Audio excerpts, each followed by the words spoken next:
네, 1, 2장을 간단하게 하려고 그랬더니 좀 길어졌네요. 자, 이제 93페이지 제2장에서 등기소, 등기관, 등기부 등이 나오는데요. 여기서도 뭐 시험 문제가 단독으로는 잘 안 나오고요. 그 등기 종합적인 내용 중에서 한두 지문이 뭐 섞여서 나오는 정도입니다. 자, 그런데 뭐 한두 지문 나왔는데 또 맞춰야 되니까요. 먼저 등기소, 등기관, 등기부. 그 중에서는 역시 이제 등기부가 중요하죠. 그래서 등기부에 관한 전체적인 내용을 우리가 수업 시간에 이론 수업에 했던 것이지만은 이 장부의 종류, 장부들 먼저 기억하시기 바랍니다. 그래야 우리가 장부의 의미를 알아야 열람 등본 발급 받는 방법. 우리가 공시법이잖아요. 그래서 우리가 열람 등본 발급 받는 방법을 공부하는 거기 때문에 장부의 열람 등본 발급을 우리가 이해할 수 있으니까요.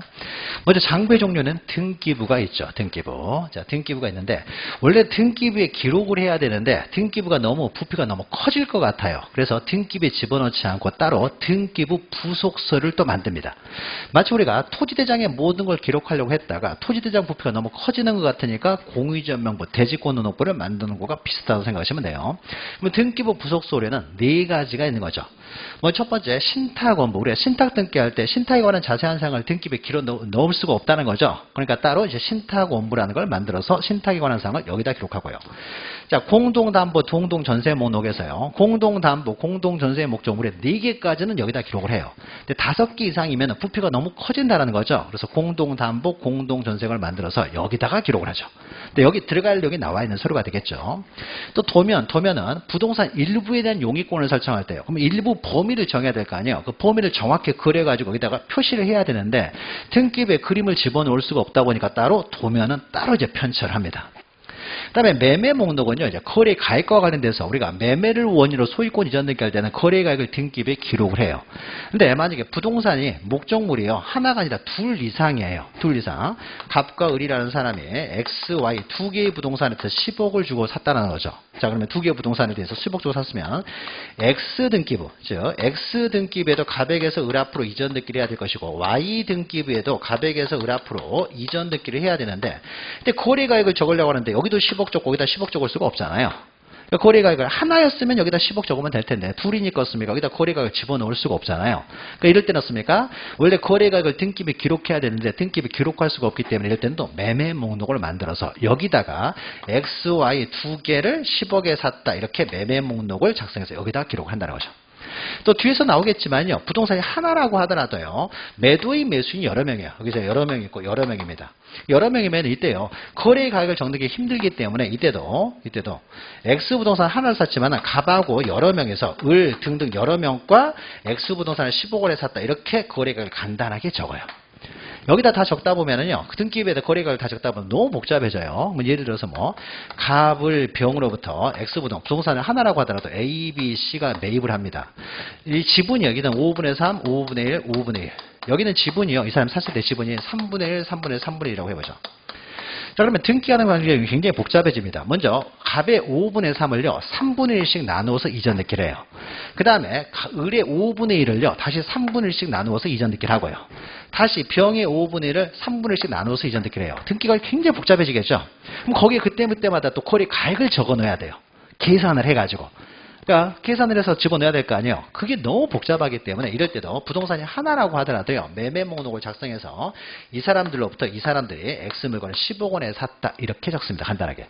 자, 그래서 거래 가액은 원래 등기부에 기록을 해야 되는데 등기부에 기록하는 게 너무 복잡해지는 거죠. 부피가 너무 커지니까요. 목적 부동산이 2개 이상이라 될지 하나라고 하더라도 매도인 매수인 여러 명이면요. 거래 가액은 매매 목록을 작성해서 여기다 적습니다. 그러면은 이 등기부 부속서에는요. 이 네 가지를 말하는데 이 네 가지는 원래 등기부에 들어갈 내용이 나와 있잖아요. 그러니까 두 가지가 한 세트로 움직여야 되겠죠. 그래서 두 가지를 합쳐서 우리는 등기 기록이라고 하는 거죠. 그래서 우리가 등기 부속서류 이 네 가지는 등기 기록의 일부로 본다는 거죠. 그래서 등기 기록이라는 것이 있고요. 그 다음에 등기부에 기록될 사항은 아니지만 등기부를 기록하기 위해서 만들어진 서류들이 있어요. 신청서, 첨부서면 이런 것들이죠. 자, 이런 것들은 신청서 그 밖에 부속서류라고 해요. 신청서, 뭐 첨부서면 여러 가지 장부들이 있겠죠. 자, 이런 것들은 등기 기록은 아니에요. 등기 기록을 만들 때 사용했던 서류들이죠. 그래서 등기 기록 부속서를 이렇게 표현을 한다. 이렇게 생각하시면 돼요. 이렇게 나눠서 정확한 용어를 먼저 기억을 하셔야 돼요. 그러면 등기부를 영구히 보존해야 되면 등기부 부속서류도 한 세트이기 때문에 이것도 영구히 보존해야 되겠죠. 그래서 등기 기록을 영구히 보존한다. 즉 등기부 부속서류는 영구히 보존해요. 물론 폐쇄 등기 기록도 영구히 보존합니다. 등기 기록이 뭐 이렇게 옮겨 적는다든지 하게 되면은요, 옮겨 적으면 어떻습니까? 부피가 너무 커지면 또 옮겨 적을 수도 있잖아요. 그러면 이럴 때, 이거 폐쇄를 시킬 때, 이것도 등기, 넓게 보면, 현재의 등기 기록은 아니지만, 넓게 보면은 등기 기록의 일부를 볼 수 있기 때문에, 폐쇄 등기 기록도 영구히 보존해요.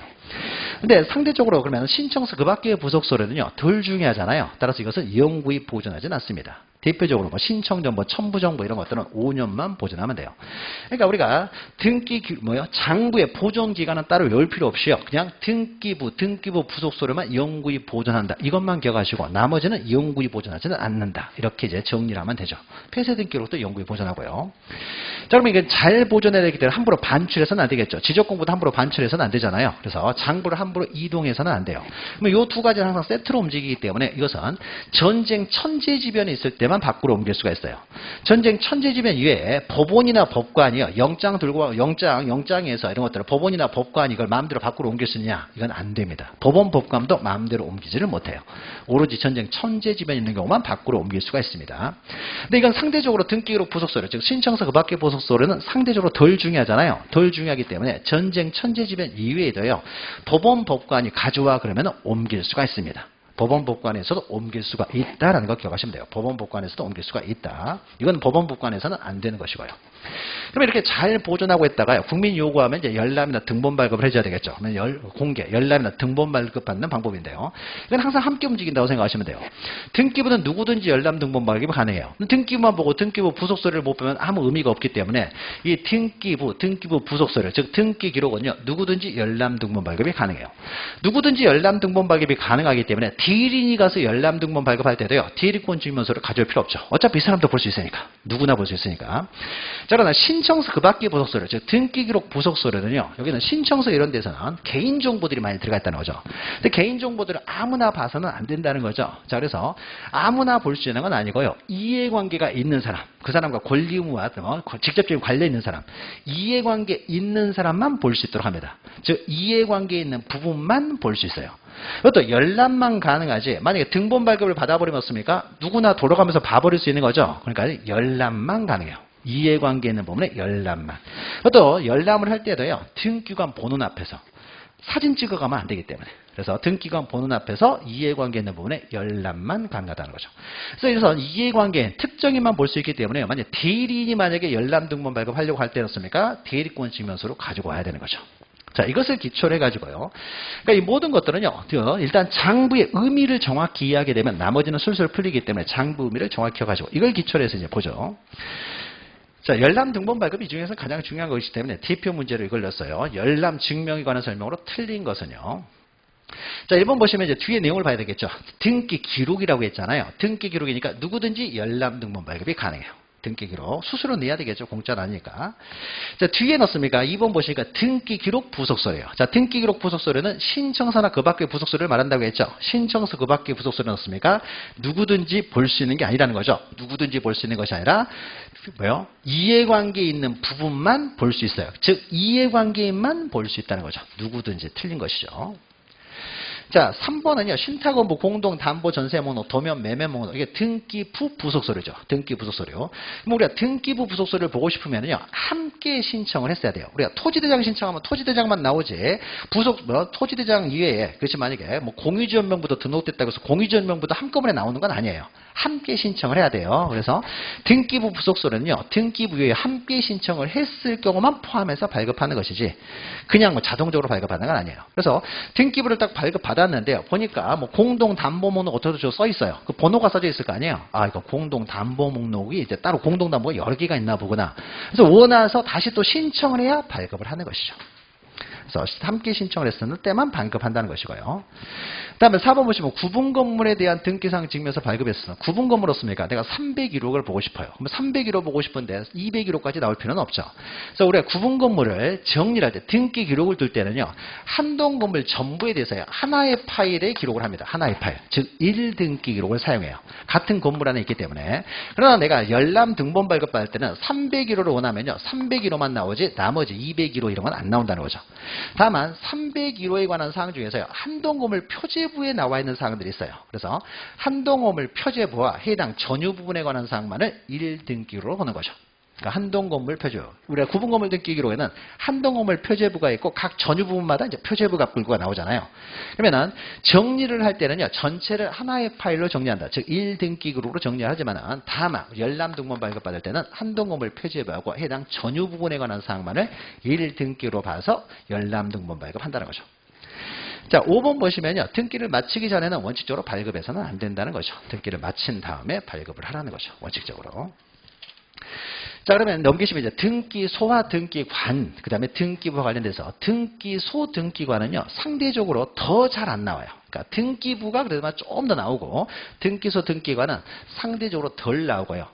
그나마 등기소는 어쩌다가 한두 지문이라고 나오는데, 등기관은 또 거의 나온 적이 없어요. 그러니까 자, 보죠. 간단하게 보시면 돼요. 자, 부동산이 수개의 등기소 관할구역에 걸쳐 있습니다. 어떤 부동산이에요? 여기는 A 등기소 관할구역, 여기는 B 등기소 관할구역이에요. 여기 있는 부동산들은 A 등기소에서, 여기 있는 부동산은 B 등기소에서. 하나의 부동산은요, 오로지 하나의 등기소에서만 관할권을 갖습니다. 2개 이상의 등기소에서 관할권을 가져버리면 복잡해지기 때문에 문제가 생기니까 하나의 등기소에서만 관할권을 가져요. 근데 만약에 갑이라는 사람이 건물을 지었는데 여기다 걸치게 건물을 지었다는 거죠. 그럼 과연 보존 등기를 하러 가야 되는데 도대체 어디를 가야 되느냐? 알 수가 없죠. 걸쳐 있으니까. 그러면 이때는요. 이 등기소와 이 등기소를 관할하는 지방법원 산하기관이니까 공통되는 상급법원의 장한테요. 물어봅니다. 어디 등기소 가면 됩니까? 그러면은 상급법원의 장이 A로 가라 B로 가라 지정을 해줘요. 그러면 거기 가서 보존등을 신청합니다. 그러니까 하나의 부동산이 지금 양쪽에 걸쳐 있어서 어디로 가야 될지 모를 때나 이럴 때 하나의 부동산 그 관할 지정은 그냥 상급법원장이 하면 되는 거예요. 다만 이 경우에 처음부터 걸쳐 있었을 경우에는요. 어디로 가야 될지 모르니까 상급법원장이 정하지만요. 원래 이 건물이 있었어요. 여기에. A 등기소 관할이었어요. 그래서 A 등기소에서 이미 보존 등기가 돼 있어요. 근데 나중에요. 이제 갑이 을한테 팔아가서 을 앞으로 이전 등기를 하려고 했더니 이전 등기 할 때는 어떻게 되냐? 관정부에 변경이 생겨가지고요. 그때 걸치게 돼버렸어요. 후발적으로 걸치게 됐다는 거죠. 그럼 이렇게 후발적으로 걸치게 됐을 때, 그러면 이때도 어디로 가야 됩니까? 그래서 을이라는 사람이 물어보러 가야 되냐? 그럴 필요 없이 A 등기소에서 이미 보존 등기를 했잖아요. 그러니까 A 등기소에서 관할권을 계속 갖는다라는 거예요. 그러니까 종전 등기소가. 그러니까 후발적으로 이렇게 걸치게 됐을 때는 종전 등기소에서 여전히 관할한다라는 거고요. 자, 3번 등기소에서 등기사무를 정지할 수밖에 없는 사고가 발생했습니다. 사고가 발생하면요. 사무를 이제 정지시킬 수 있는데 등기사무를 정지시킬 수 있는 사람은 대법원장이요. 그러니까 사무라는 말이 나오면요. 그러니까 이쪽 사무를 전부 다 정지시키는 거예요. 정지시킵니다. 이 정도라, 그러니까 사무관장에 대한 권한은요, 대법원장이 있기 때문에 대법원장만이 할 수 있어요. 그러니까 부동산, 하나 걸쳤을 때 이걸 어느 등기소에서 해야 되느냐, 이 정도는 없습니까? 그냥 상급법원장이 해도 되는데, 사무 자체에 대해서 어떻게 해야 될지 결정권은 대법원장이 갖는다라는 거 기억하시면 되고요. 그 다음에 4번 대법원장은 어느 등기소에 관할에 속하는 사람을 다른 등기소에 위임하게 할 수도 있어요. 여기가 만약 전체가 정지가 돼버리면요. 여기 등기가 될 사람은 뭐 한 달이고 두 달이고 정지되는 기간에 등기를 못하게 되는 거 문제가 생기겠죠. 그럼 여기 있는 등기소에 해야 될 일은 비등기소에 하라라고 위임을 함께 시켜야 되겠죠. 그래야 이 사람이 등기할 수 있을 테니까요. 그러면 사무의 정지를 대법원장이니까 사무를 위임하는 사람도 당연히 대법원장이 되겠죠. 그래서 대법원장이 위임을 할 수 있습니다. 그러면 위임이 이루어지게 되면요. 하나의 부동산은 오로지 하나의 등기소만 관할권을 가져야 되기 때문에 원래는 A 등기소 관할이었지만 위임에 의해서 이제는 B 등기소만 관할권을 갖습니다. B 등기소만. A도 여전히 해버리면 안 되는 거예요. 하나의 등기소만. 즉 위임이 있을 경우에는요.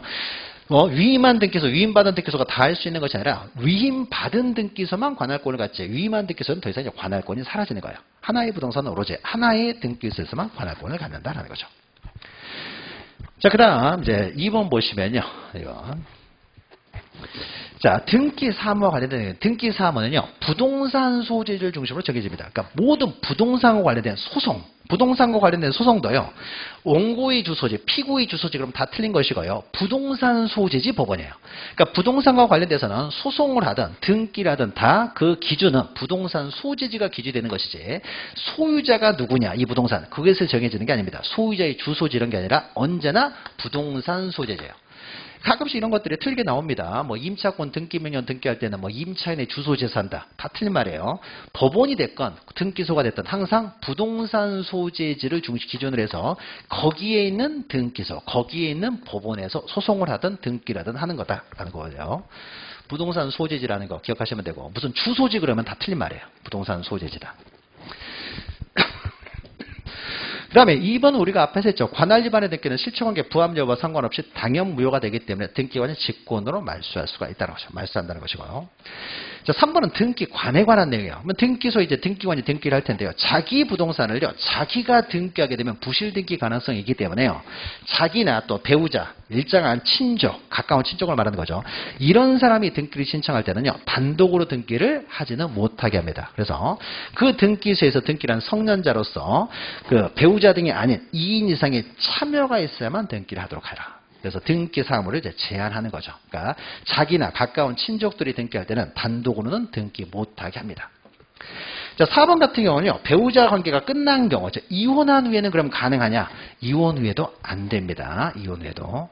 그러니까 가장 이혼을 할 수가 있기 때문에, 이걸 위해서 가장 이혼을 할 수가 있기 때문에 이걸 막기 위해서 이혼 후에도 안 된다라는 거죠. 그 다음 5번 보시면요. 등기관이 잘못을 해가지고 개인에게 손해를 줬을 때는요. 이제 국가배상법에 따라서 국가가 손해배상 책임을 진다. 이건 우리가 앞에서 했던 것이죠. 자, 그 다음에 이제 등기부와 관한 내용입니다. 등기부. 등기부는 이제 조금 더 중요하죠. 등기소나 등기환보다는. 우리는 등기부 번호법을 다루니까요. 자, 옳지 않은 것은요, 일반적인 내용이죠. 등기부는 우리가 부동산은 토지와 건물만 대상으로 하기 때문에 등기부가 두 가지가 있겠죠. 토지 등기부, 건물 등기부. 자, 등기부를 편성할 때는요, 부동산마다 등기 기록을 두는 방법으로 편성을 합니다. 이걸 물적 편성주의라고 하는 거죠. 다만 구분 건물 등기부에서 우리가 앞에서 했죠. 한동 건물에 표제부를 두고요. 각 전유 부분마다 이제 표제부 갖고 일고를 두는 거죠. 그리고 이 전체로 씁니까? 하나의 파일에 이제 편성을 하기 때문에 1등기 기록으로 둔다는 거죠. 이 전체가 1등기 기록이죠. 그러면 개별적인 이제 등기 기록에는 부동산을 표시하는 표제부와 이제 권리에 관한 상란으로서 갑구, 을구가 있죠. 소유권은 갑구, 소유권 이외의 권리는 을구. 기본적인 내용이죠. 자, 5번 보시면 등기 기록을 계산할 때는요, 부동산마다 부동산 고유번호를 부여합니다. 이때 부동산 고유번호는요, 우리가 지적법에서 배웠던 토지 고유번호하고는 틀려요.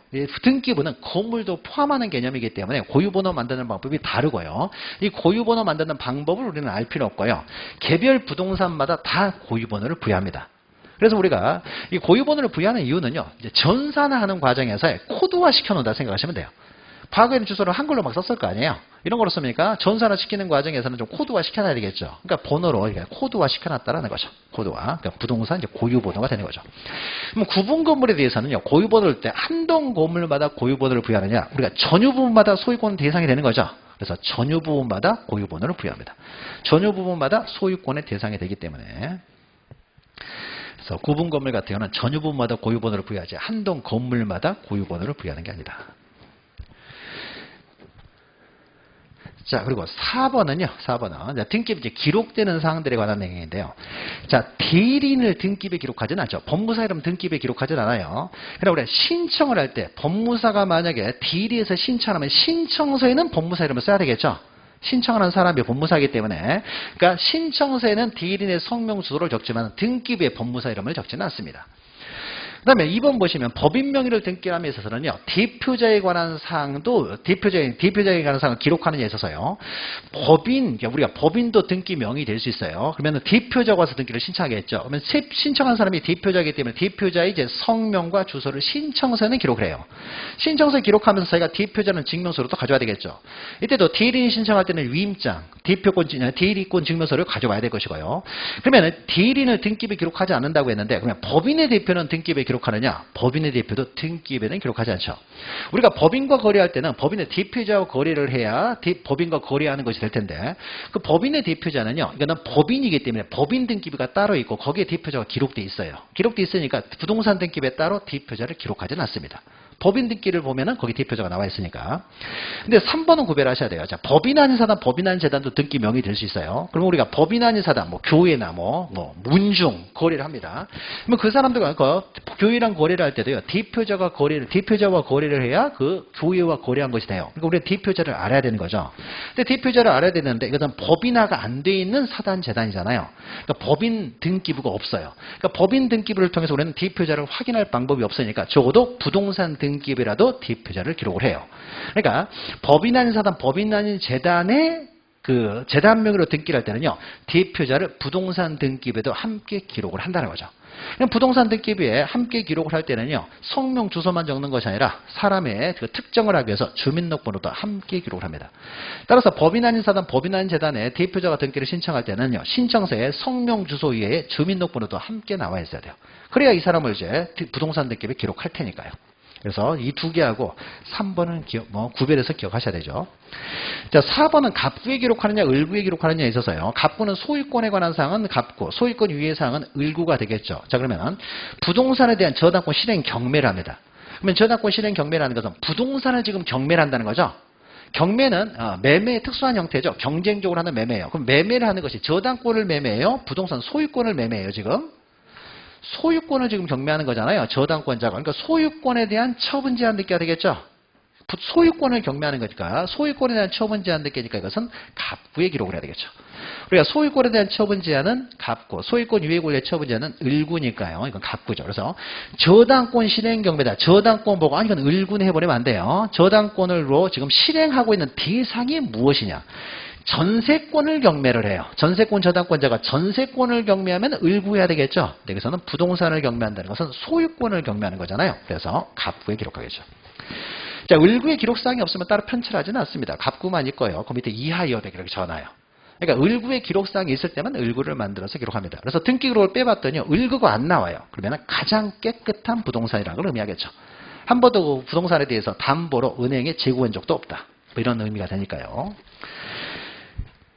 자, 4번만 틀린 것이고요.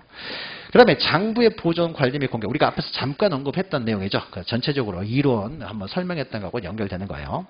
자, 등기 기록의 사항란은 접수번호예요. 접수번호는 이제 사항란에, 갑구 을구에만 접수번호를 기록한다고 했어요. 권리의 우열을 판단하기 위해서.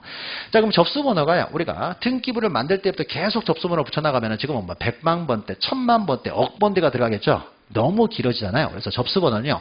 매년 다시 1번부터 시작을 합니다. 그럼 우리가 이제 다른 구에 있는 등기가는 접수번호에 따진다고 했는데요. 엄격하게는 이렇게 되는 거예요. 만약 어떤 사람은 2017년도에 어떤 등기를 접수해가지고 접수번호가 127번이에요. 이 사람은 한 1월에 했다고 보죠. 1월에. 근데 그 전에 2016년도에 어떤 등기가 되는데 이것은 2013번지예요. 그러면 이 두 등기가 충돌이 이루어졌으면 누가 우선되겠어요? 접수번호 보고 이 사람이 우선된다고 하면 안 되는 거예요. 이 사람이 당연히 우선되는 거죠. 그러니까 원래는 2016년도 때 계속 뭐 몇천 번, 만 번까지 갔다가요. 2017년 되면 다시 1번부터 부여하는 거예요. 1번부터. 그러니까 우리는 접수번호만 보고 따지는 것이 아니라 정확히 말하면 이렇게 되는 거죠. 같은 날 접수가 되면 접수번호로 따지는 거예요. 근데 날짜가 더 빠르잖아요. 그럼 이 사람이 우선이 되는 거예요. 이 사람. 그러니까 접수번호의 의미를 갖는 것은 좀 더 정확하게 말하면요. 같은 날 등기가 됐을 때. 그럼 같은 날 등기 됐으면 시간까지 써 있지는 않거든요. 그러면 접수번호 빠른 사람이 우선이 된다는 거죠. 근데 먼저 날짜가 빠르면요. 그 사람이 당연히 우선이 되는 거고요. 그러니까 매년 1년마다 새롭게 부여하기 때문이에요. 그럼 다음에 어떻습니까? 또 2018년도 되면 어떻습니까? 어떤 사람은 3번일 수도 있어요. 굉장히 빠르면은 1월 1일부터 새롭게 부여하니까. 그렇다고 해서 이 사람이 빠른 건 아니죠. 이 사람이 제일 빠른 거죠. 그 다음에 이 사람이 되겠죠. 자, 등기, 그 다음에 밑에요. 자, 등기관이 등기로 등기된 사항을 새로운 등기로 옮겨 적습니다. 이익이하는 거죠. 등기가 너무 이제 부피가 커지니까요. 맨 마지막 소유자를 해가지고 오른쪽으로 옮겨 적는 거죠. 옮겨 적으면 어떻습니까? 종전 등기로는 당연히 폐쇄하겠죠. 이런 거죠. 가백에서 많이 하는 거예요. 2에서 을 앞으로 이전이 되고 3에서 병 앞으로 이전됐어요. 계속 올라가면 어떻습니까? 4에서 정 앞으로 이전되고 계속 내려가면 갑부가 어떻습니까? 부피가 계속 커질 거 아니에요. 우리는 현재 소유자만 보면 되지 50년 전의 소유자는 알 필요가 없으니까요. 그러니까 부피가 커지니까 어떻습니까? 이걸 옮겨 적는 거죠. 그래서 여기다 2 해가지고요. 정 앞으로 이전 듣기를 하는 거죠. 그럼 원래는 이 사람은 4번이었잖아요. 그러니까 원래 항상 1번은 보존 등기가 됐어야 되는데 여기는 보존 등기였어요. 보존 등기가 돼야 되는데 이렇게 이전 등기가 나오는 경우가 있죠. 그건 옮겨 적었기 때문이죠. 이기라고 하는 거죠. 그럼 여기다가 이제 전사 이렇게 써놓은 거죠. 원래는 4번이었는데 옮겨 적는 과정에서 이 사람이 1번이 됐다는 거죠. 그렇습니까? 등기를 두 개가 움직이면 안 되겠죠. 그러면 나중에 정의 무한테 만약 이전 등기라면 여기다가 이전을 해야 되겠죠. 무 앞으로 이전을 해야 되겠죠. 이것은 폐쇄를 시켜야 되겠죠. 폐쇄. 근데 이것도 어떻게 보면 연결되는 거잖아요. 근데 이걸 보고 싶은 사람이 있을 수가 있는 거죠. 누구든지 볼 수 있어야 되겠죠. 이것도. 원래는 여기 밑에 있어야 되는 거니까. 그래서 폐쇄 등기 기록도요. 누구든지 열람 등본 발급이 가능하다는 거죠. 그 다음에 3번 폐쇄된 등기로 기록되는 등기 사항에 대해서는 폐쇄 등기부는요. 손대서는 안 되는 거죠. 경정할 사항이 있으면 습니까? 이익이든 여기다가 경정을 해야 되는 것이지 이미 폐쇄된 등기 기록은요. 절대 손대는 게 아닙니다. 이거는 아무런 효력이 없는 거예요. 그 다음에 4번 폐쇄된 등기 기록도 습니까? 연결되는 거잖아요. 이것도 이용구의 보존해야 되겠죠. 이용구의. 그래서 폐쇄된 기록도 이용구의 보존한다. 4번 폐쇄한 등기 기록에 대해서 등기사항에 열람은 가능하지만 등본 발급은 안 되냐? 폐쇄 등기 기록도 동일하다는 거예요. 넓게 보면 등기 기록의 일부이기 때문에요. 열람도 가능하고 등본 발급도 가능한 거죠. 그러니까 전사 이렇게 됐으니까 그 전에 소유자가 궁금할 수 있잖아요. 그럼 보자라고 하면 누구든지 볼 수 있고 또 열람도 받을 수, 열람, 등본 발급도 가능합니다. 자, 6번 보시면 연구 보존 장부에 해당되지 않는 거. 이것도 이전에 한번 시험 문제에 비슷하게 나왔는데 우리가 등기부 부속 서류만 연구에 보존해요. 그럼 등기부 부속 서류는 요 네 가지죠. 네 가지만 우리는 등기부 부속 서류라고 하는 거죠. 신청 정보, 첨부 정보는 연구 보존 정보는 아니죠. 이거는 신청서 그 밖의 부속 서류죠. 연구 보존하지는 않는다. 그러니까 연구 보존 장부만 기억하시면 됩니다. 자, 7번은요, 이제 관리하는 문제예요. 관리. 자, 등기부 넣습니까? 등기부는 이제 등기정보 중앙관리소 이런 데서 보관한다. 이게 중요하지 않고요. 밖으로 옮기는 경우는요. 등기부나 등기부 부속서 넣습니까? 전쟁 천재지변이 있는 경우만 옮길 수 있다고 그랬죠. 전쟁 천재지변을 제외하고는 절대 밖으로 옮기지를 못합니다. 근데 3번은 신청서나 그 밖의 부속서류죠. 신청서 그 밖의 부속서류는 전쟁 천재지변 이외에도요. 법원 법관에서 밖으로 옮길 수가 있다라고 했죠. 법원 법관에서도 밖으로 옮길 수가 있습니다. 자, 4번 신청서 그 밖의 부속서류는요. 아까 3번하고 연결되는 거죠. 법원에서도 밖으로 옮길 수도 있고 법관에서도 밖으로 옮길 수가 있는 거죠. 법원 법관에서 밖으로 옮길 수 있다. 그것이 3번, 4번이죠. 신청서 그 밖의 부속서류는 법원 법관에서 밖으로 옮길 수가 있다. 5번 대리인이 등기 기록에 기록되어 있는 사항의 전부 또는 일부의 열람 또는 증명서를 발급받고자 합니다. 자, 등기 기록이죠. 등기 기록이니까 등기부 부속서류를 말하는 거죠. 이거 누구든지 열람 등본 발급이 가능하잖아요. 그러니까 대리권 증명서로 가져올 필요가 없는 거죠. 그런데 만약 여기가 등기 기록 부속서류 해버리면 이제 증명서를 가져야 되겠죠. 그래서 우리가 등기부 부속서류, 신청서 그 밖의 부속서류, 등기 기록 부속서류 이것을 명확하게 명칭을 구별할 줄 알면은 당연히 해결되는 거죠. 자, 그 다음에 마지막 이제요. 8번 이제 등기상의 열람 증문 발급에 대해 다 했던 내용입니다. 자, 8번 보시면요. 이제 1번. 등기 기록의 열람, 증명서 발급은 관할 등기소 아닌 등기소에 가도 상관없겠죠. 전산화 돼 있으니까. 인터넷으로도 가능하잖아요. 인터넷으로 가능하다는 건 아무 데나 가도 상관이 없다는 거죠. 자, 거기다가 2번 보시면요. 등기소 이외의 장소에 무인 발급기 같은 게 있어요. 무인 발급 같은 거 있습니다. 거기서 이제 뽑아낼 수도 있잖아요. 무인 발급기에서 발급도 가능하고요. 인터넷으로 가능하고요. 그 다음에 3번 등기 기록 부속서류에 있어서는 자, 등기 기록 부속서류죠. 신청서나 그 밖의 부속서류니까 이해관계 있는 부분에 열람만 가능하지 발급은 안 되는 거죠. 발급은. 3번이 틀린 거죠. 자, 그 다음에 4번 보시면은 등기사항 증명서의 발급이나 열람을 하고자 하는 사람 없습니까? 이런 경우는 원칙적으로 신청서를 작성을 해야 돼요. 신청서를 제출해야 돼요. 근데 우리가 인터넷을 이용해서도 볼 수 있습니다. 그러면 인터넷을 이용하는 경우 이외에는 신청서를 제출하는 것이고 인터넷으로 볼 때는 없습니까? 신청서를 쓸 필요가 없죠. 인터넷으로 할 때는 거기다 클릭만 하면 되는 거죠. 우리가 신청서 작성하는 게 아니죠. 5번 신청서나 그 밖의 부속서류의 열람은 등기관 본원 앞에서 해라. 그러니까 이거 열람만 가능한데 그 열람으로 씁니까? 열람하는 과정에서 사진 찍어가는 걸 막기 위해서죠.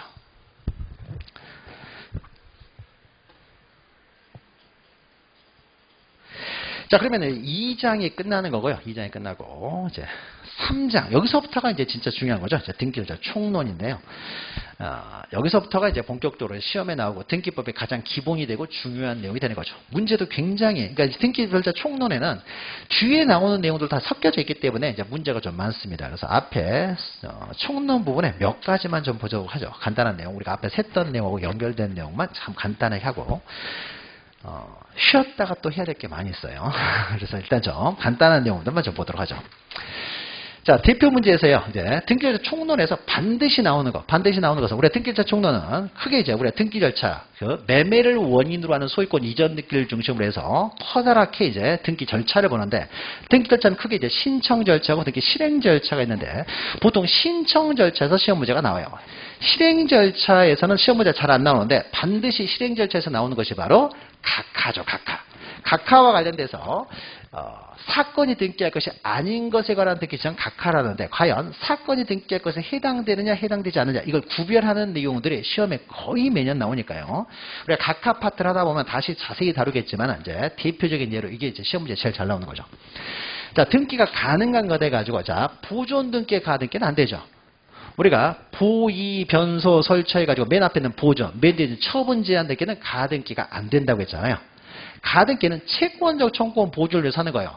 보존 등기 명의는 없습니까? 이미 소유권을 가지고 있는 사람이죠. 내 거예요, 내 거. 내 건데 이 사람은 뭐 채권적 청구권이라는 게 개념이 없는 거예요. 그러니까 보존 등기는 하고 싶을 때 그냥 아무 때나 하면 되는 것이지 가등기라는 게 존재하지 않습니다. 그다음에 2번 보시면요. 일부 지분만에 대한 전세권 등기가 가능하냐? 그러면 우리가 지분만에 대해서는요. 다 가능하지만 세 가지가 안 된다 해서 우리가 보상용 했죠. 보존 상속 용의권 등기는 지분에 대해서는 할 수가 없습니다. 그래서 자기 지분만이라고 하더라도요. 지분에 대해서는 할 수 없고 언제나 정부에서만 가능한 것이 보존 상속 용의권 등기죠.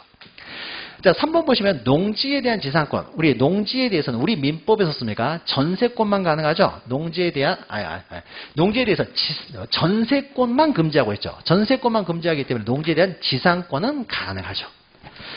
4번처럼 농지에 대한 전세권은 민법에서 금지하고 있기 때문에 할 수가 없는 거죠. 그래서 농지에 대해서는 유일하게 전세권만 금지하고 있으니까 전세권 등기는 못하는 거고요. 자, 마지막 5번 없으면 유치권 설정 등기잖아요. 앞에 있는 건 아무 의미가 없는 것이고요. 유치권 등기는 아예 할 수가 없는 거죠. 유치권, 점유권 등기는. 그래서 3번만 가는 거 다 할 수 없는 거죠. 그러니까 등기할 수 있느냐 없느냐 이게 이제 굉장히 중요한 내용으로서 특히 사건이 등기할 것에 해당되느냐 안 되느냐 그것이 이제 등기할 수 있는 거냐 없는 거냐 이게 이제 가장 중요한 거죠. 거의 매년 나오는 거죠. 자, 그럼 구체적으로 넘기셔서 이제 하나하나 이제 신청 절차부터 봅니다. 신청 절차와 실행 절차로 나눴을 때 신청 절차와 관련해서 제일 먼저 첫 번째 테마는 등기는 기본적으로 신청에서 이루어진다. 신청주의 테마가 나오죠. 자, 원칙적으로 1번 보시면 등기는 원칙적으로 당사자의 신청에서 이루어진다. 당사자의 신청 또는 관공서의 촉탁에서 이루어지죠. 촉탁은 신청의 다른 표현일 뿐인 것이고요. 그러나 예외적으로 신청이나 촉탁이 없다고 하더라도 등기권의 직권, 법원의 명령에 의해서 행해지는 경우도 있다라는 거죠. 자, 2번 등기를 신청할 것이냐 말 것인가는 원칙적으로 당사자의 자유죠. 당사자 자유지만 예외적으로 신청 의무가 있는 경우가 있는데 우리가 앞에서 잠깐 언급했죠. 우리 부동산 등기법에서는요. 표제부 등기만 신청 의무가 있어요. 그래서 부동산 표시 변경, 멸실 등기 이런 것만 이제 1개월 신청 의무가 있는 거죠.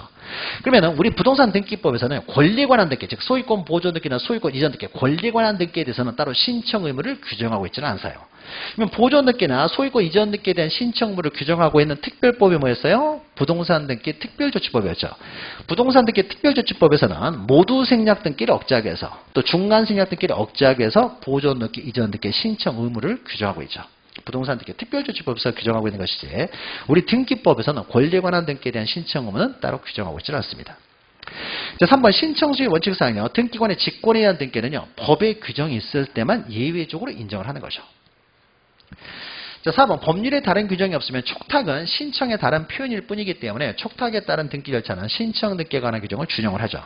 근데 특별한 규정이 있으면은 이제 그때는 촉탁 등기 신청과 다른 절차가 적용되는데 그 특별한 규정이 중요한 거죠. 특별한 규정.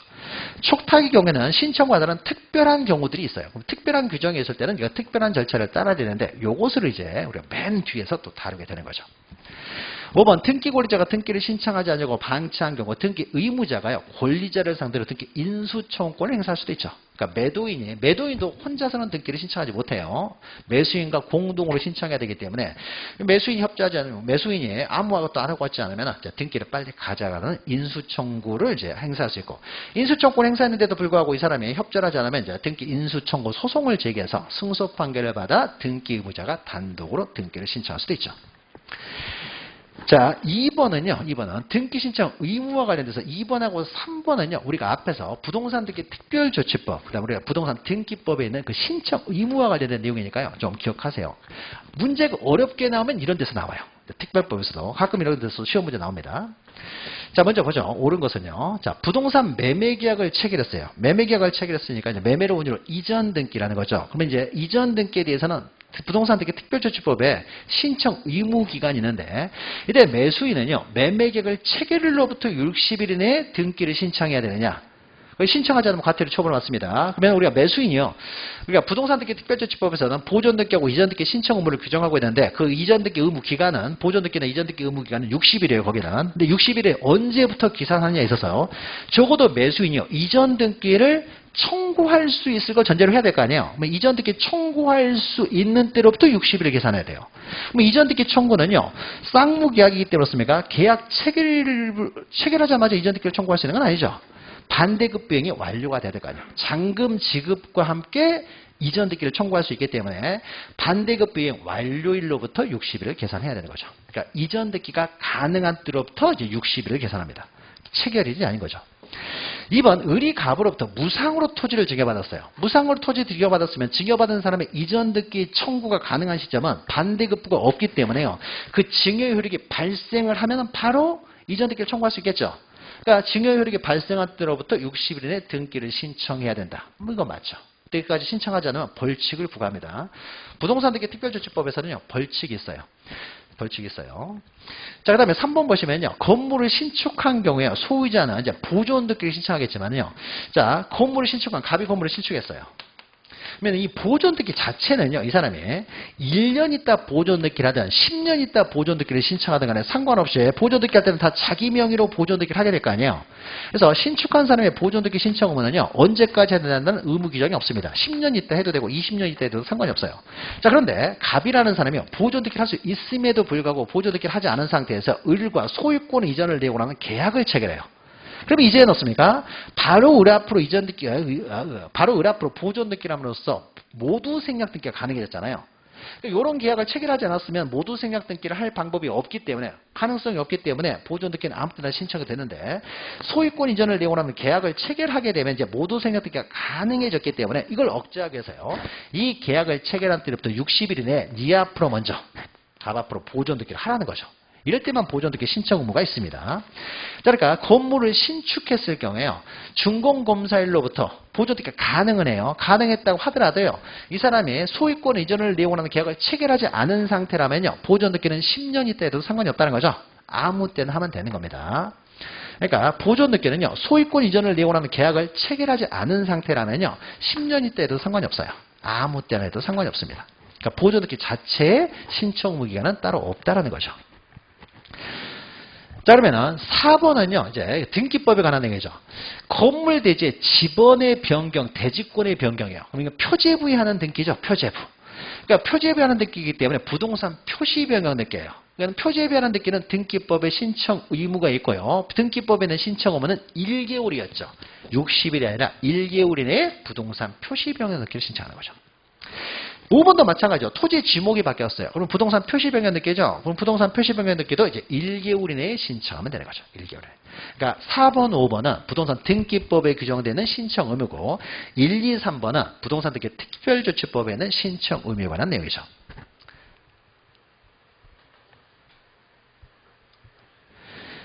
자, 3번은요. 부동산 등기 특별조치법을요. 다시 한번 보죠. 자, 갑은 을에게 갑소유 X부동산을 부담 없이 증여하기로 하였다. 부동산 특별조치법에 따른 이제 신청 의무 등등에 관한 설명으로 이제 틀린 것은 했죠. 갑이 을에게 이렇게 하는 거죠. 갑이 을에게. 자, 1번 보시면 갑과 을은 증여계약의 효력이 발생한다. 효력이 발생해야 을이라는 사람 이전 등기 청구가 가능하기 때문에요. 이때로부터 60일 이내에 이전 등기를 신청해야 된다. 맞죠? 이전 등기가 가능한 때부터 60일. 2번 갑이 X부동산에 대한 소유권 이전 등기를 신청할 수 있음에도 불구하고 효력이 발생했음에도 불구하고요. 신청을 하지 않아요. 신청을 하지 않았다고 해서 두 사람 사이에 징역계약이 무효가 되느냐. 자, 부동산 등기 특별조치법 없습니까? 대표적인 단속 규정일 뿐이라고 했죠. 그래서 이 기간 안에요. 신청을 하지 않았다고 해서 징역가 무효가 되는 것은 아니에요. 또 1년 있다가 이전 등기를 했다라고 해서요. 이 사람이 소유권을 잃는 것도 아니라는 거죠. 소유권자고 다만 이 사람한테 벌칙만 부과할 뿐입니다. 이걸 지키지 않았으니까 벌칙만 부과할 뿐 사법상의 계약의 효력까지 영향을 주는 것은 아니라는 거죠. 자, 그래서 의뢰에게 징여하는 계약을 체결하였다면 징여계약의 체결이 2번은 좀 다른 내용이네요. 요거부터 읽었네요. 3번. 3번. 특별한 사정이 없으면 신청기간 내에 부동산에 대한 소유권 이전 등기를 신청하지 않았다고 해서요. 계약 자체가 효력을 잃는 건 아니다. 그리고 등기를 했다고 해서 그 이후에 등기를 했다고 해서 등기가 무효가 되는 것도 아니라는 거죠. 자, 2번은 보존 등기에 관한 내용이죠. 그냥 보존 등기죠. 자, 갑이 X부동산에 대한 보존 등기를 신청할 수 있음에도 불구하고 하지 않은 상태에서 그러니까 보존 등기는 아무 때나 해도 되지만 징여를 이제 원인으로 하는 이제 계약을 체결을 했다는 거죠. 뭐 소유권 이전을 예고하는 계약을 체결했으니까 이제는 보존 등기 신청 의무가 생겼죠. 그럼 보존 등기 신청 의무는 언제부터 기산해야 되겠습니까? 계약 체결일로부터 이제 60일 안에 보존 등기를 신청해야 된다는 거죠. 그러니까 보존 등기 신청 의무도 60일인데 60일을 기산하는 것은 체결한 때로부터 보존 등기를 할 수 있었음에도 불구하고 하지 않은 상태에서 계약을 체결하면 체결일로부터 60일 내에 보존 등기를 신청하라는 거죠. 그 다음에 4번. 만일 갑이 을에게요. X부동산을 매도했어요. 만약에 징여가 아니라 매도라면 어떻습니까? 을은 언제부터 이제 60일 안에 이전 등기를 신청해야 됩니까? 이전 등기가 가능한 때. 가능한 때는 뭐예요? 계약에서 정한 이행기를 말하는 것이 아니라 실제로 잔금을 다 지급한 때가 되겠죠. 4월 1일 날 만약에 매매를 한 다음이었습니까? 만약에 4월 30일 날 이행기였는데 이때까지 잔금을 지급을 못했어요. 그러면 이전 등기 청구를 못하겠죠. 결국 5월 15일 날 잔금이 지급됐으면 이때부터였습니까? 이전 등기 청구가 가능해졌기 때문에 이때부터 60일을 계산해야 되겠죠. 동시행관계가 있으니까. 그렇기 때문이죠. 그래서 계약에서 정한 이행기를 말하는 것이 아니라 실제로 반대급부 이행이 완료된 날을 말합니다. 실제로 반대급부 이행이 완료된 날. 자, 그 다음에 5번 보시면요. X부동산에 대한 소유권 이전 등기를 신청 기간 내에 신청하지 않고 을이 병에게 이전 등기 청구를 양도를 했어요. 양도를 했습니다. 사실은 이 사람이요. 이전 등기 청구를 양도하기 위해서는요. 이전 등기 청구가 가능한 때로부터 60일 이내에 자기 먼저 신청을 하고 양도를 했어야 돼요. 그래야 중간생략 등기가 안 될 거 아니에요. 근데 만약에 신청하지 않고였습니까? 바로 양도해가지고 병이 직접 갑으로부터 이전 등기를 받게 되면 이게 또 중간생략 등기가 되잖아요. 이걸 억제하기 위해서 만든 법이에요. 근데 신청 기간 내에 신청하지 않고요. 을이 병에게 이전 등기 청구를 양도하고요. 직접 갑에게서 병에게로 이전 등기가 됐다라고 했었습니까? 이게 무효가 되는 건 아니죠. 이거는 사법상 효력은 영향이 없습니다. 중간생략 등기도. 그래서 양도하여서 양도행위 자체, 양도행위, 징여 이런 것들이 무효가 되는 건 아니에요. 그러니까 부동산 등기 특별조치법은 사법상 효력은 그대로 두고 중간생략 등기, 모두 생략 등기를 단속하기 위한 규정일 뿐이어서 위반했을 때 과태료, 벌칙만 부과하지 사법상의 효력에는 영향이 없다는 거죠. 그 다음에 4번을 보시면요. 4번, 5번, 6번은요. 이제 예외적으로 직권으로 등기할 수 있는 경우들이 나옵니다. 이것은 시험 문제가 실제 이렇게는 잘 안 나와요. 그러니까 개별 등기 과정에서 등기라는 과정에서 이것은 예외적으로 직권을 한다. 그런 식으로 보통 나오지. 이렇게 단편적으로 직권을 하는 등기냐 아니냐 이렇게 묻지는 않지만 우리가 어차피 알아야 돼요. 해당 부분을 할 때 알아야 되기 때문에 한번 정리를 하는 겁니다. 자, 직권을 하는 경우로 틀린 것은 해요. 자, 오죠. 건물의 등기 그렇게 대직권 등기래요. 자, 대직권 등기는 어떻습니까? 신청해서 이루어집니다. 그래서 건물 등기에 대직권 등기가 되면은요. 그래서 대직권이었습니까? 건물 전유 부분 소유권과 항상 일체가 돼서 처분되도록 만들었으면은 토지가 분리돼서 처분되지 못하게 하기 위해서 토지 등기 기록에 이 대직권은 뭐요? 이 토지에 대한 권리는 대직권이 되었다는 뜻을 기록하는 거죠. 그러면 대직권이라는 뜻의 등기하고 대직권 등기는 목적이 동일하기 때문에 대직권 등기가 신청해서 이루어지면 토지 등기 기록이 하는 대직권이라는 뜻의 등기는 등기관이 직권을 한다고 했죠. 나중에 대직권 등기 시간 합니다. 대직권 등기는 어디다 해요? 건물 등기로 표제비하는 거죠. 그럼 대직권이라는 뜻의 등기는 토지 등기 기록 갑부나 을구해야죠. 정반대라고 했잖아요. 정반대. 대직권 등기는 건물 등기 기록, 대직권이라는 뜻의 등기는 토지 등기 기록, 대직권 등기는 표제부, 대직권이라는 뜻의 등기는 갑부나 을구, 대직권은 신청, 대직권이라는 뜻은 직관.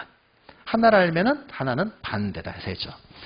자, 2번 보시면 보존 등기도 단독 신청해서 이루어지는 것이 원칙이지 맞습니까? 만약 미등기 부동산에 대해서 법원에 대한 처분 제한 등기 촉탁이나 임차권 등기 명령 촉탁이 들어오면 그 촉탁에 따른 등기라고 해서 직권으로 보존 등기를 한다. 직권 등기죠. 자, 3번은요, 혼동으로 인한 소멸한 권리에, 혼동이 이루어지면 권리가 소멸해요. 그때 말소 등기인데요. 우리가 등기 넣습니까? 원칙적으로 공동으로 신청해요. 등기 권리자, 의무자가 공동으로 신청하는데, 혼동이라는 것은요, 등기 권리자, 등기 의무자가 한 사람으로 집중이 됐다는 거죠. 한 사람으로 집중됐으니까 그자가 습니까? 단독 신청해서 이루어집니다. 혼동은 단독 신청이지 직권이 아닙니다. 그 다음에 4번 환매권 실행에 따라 환매권자 명의로 이전되게 됐어요. 환매권자가 환매권 행사를 통해서요. 환매권자 앞으로 등기가 됐으면 환매특약 등기는 목적을 달성했죠. 더 이상 존재할 필요가 없으니까 직권으로 말소한다. 환매특약 등기 시간 하는 거죠. 자, 가등기에 의한 본등기를 하게 되었습니까? 그 가등기에 의한 본등기를 했을 때 그 본등기와 저촉되는 그 중간 등기들은 없습니까? 직권으로 말소한다. 가등기 시간 하는 거죠. 해당 파트를 할 때요, 다시 반복이 됩니다. 그래서 한번 이런 것이 있다라는 거 다시 한번 정리를 하는 거죠.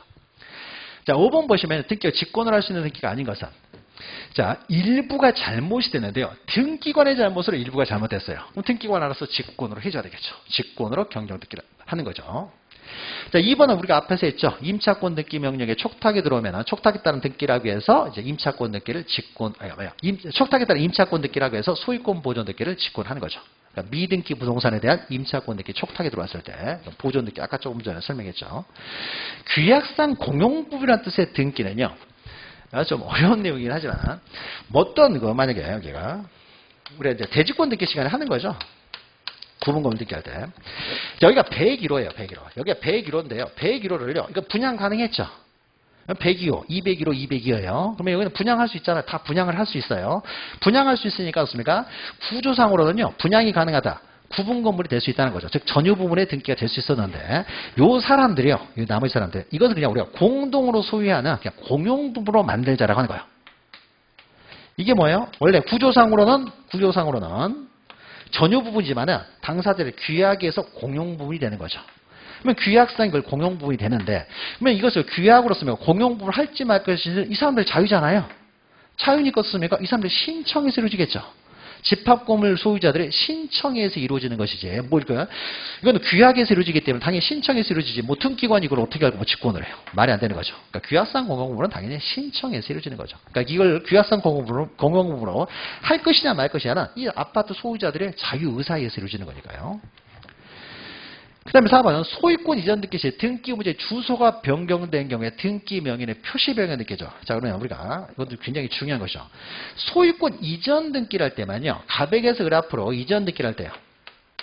갑에서 을 앞으로 이전 등기를 할 때 소유권 이전 등기할 때만 등기 권리자 을 뿐만 아니라 등기 의무자의 주소 증명 정보도 가져온다는 거죠. 그러니까 소유권 이전 등기할 때만 등기 권리자 외에 등기 의무자의 주소 증명 정보도 가져요. 주소 증명 정보 다시 말해서 갑에 대한 주소 증명 정보가 한꺼번에 들어오기 때문에요. 만약 갑의 주소가 변경됐을 경우에는 변경됐다는 사실을요. 등기관이 알고 있다는 거죠. 그래서 습니까? 요 밑에다가 이래 가지고 갑의 주소 변경을요. 직권으로 해준다는 거죠. 그러니까 소유권 이전 등기에서만 나타나는 현상이죠. 소유권 이전 등기할 때만 갑의 주소 증명 정보가 함께 들어가기 때문에. 그래서 이건 직권으로 해준다.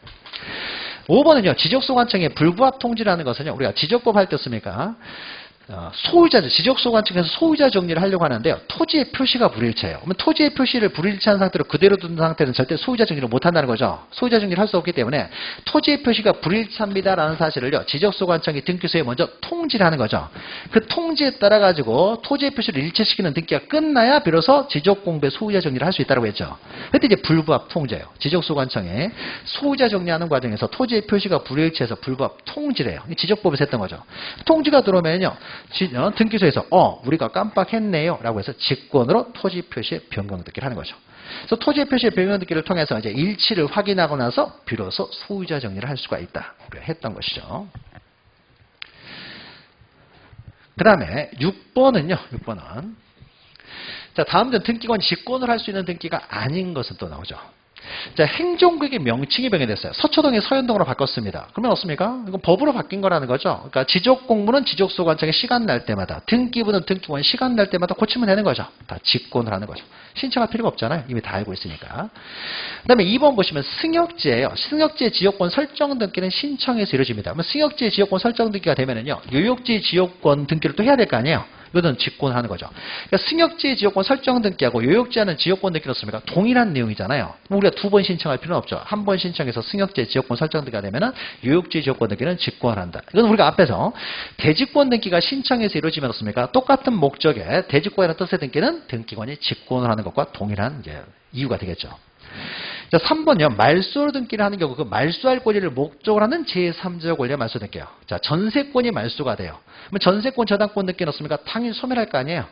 그 전세권 등기를 어떻습니까? 말소할 때는 그러면 전세권 등기를 갑이 이제 소유자인 상태에서 A 앞으로 전세권 설정 등기가 됐어요. 5억. 근데 그 밑에 B 앞으로요. 저당권 등기가 됐어요. 3억. 근데 이게 1의 1 이렇게 돼 있어요. 그러면 1의 1로 돼 있다는 건 뭐예요? 이 저당권은 전세권에 대한 저당권이라는 의미가 되겠죠. 자, 그러면은 이 전세권을 말소할 때는요. 말소 등기는 공동이니까 갑과의 공동시체에서 말소를 합니다. 말소가 돼버리면요. 이 전세권을 목적으로 한 저당권은 당연히 따라서 말소가 돼버릴 수밖에 없는 거죠. 주등기 없는데. 이 전제되는 권리가 사라졌기 때문에 이건 당연히 소멸하는 거잖아요. 그러니까 이때는 어떻습니까? 따라서 이 사람은 B에 이해관계는 승낙서를 가져와야 되죠. 승낙서를 가지고 와야 말소를 할 수 있어요. 승낙서 안 가져오면 말소를 못 하는 거죠. 그래서 승낙서 가져왔으니까 말소가 될 거 아니에요. 그리고 말소를 하면 어떻습니까? 어차피 B는 승낙서 가져왔으니까 B는 승낙했기 때문에 이거는 직권으로 말소가 되는 거죠. 그러니까 어떤 권리를 말소할 때 그 권리를 목적으로 하는 제3자의 등기는요. 당연히 직권 말소가 되겠죠. 더 이상 존재 가치가 사라졌으니까요. 그 다음에 4번 가처분 등기 이외 등기를 말소할 때 가처분 등기와 말소 등기. 가처분 등기 이외 등기를 말소를 합니다. 말소하면 가처분 등기 목적을 달성했기 때문에 가처분 등기는 더 이상 존재할 필요가 없으니까 이건 직권으로 말소한다. 나중에 우리 가처분 등기 시간 한 거죠.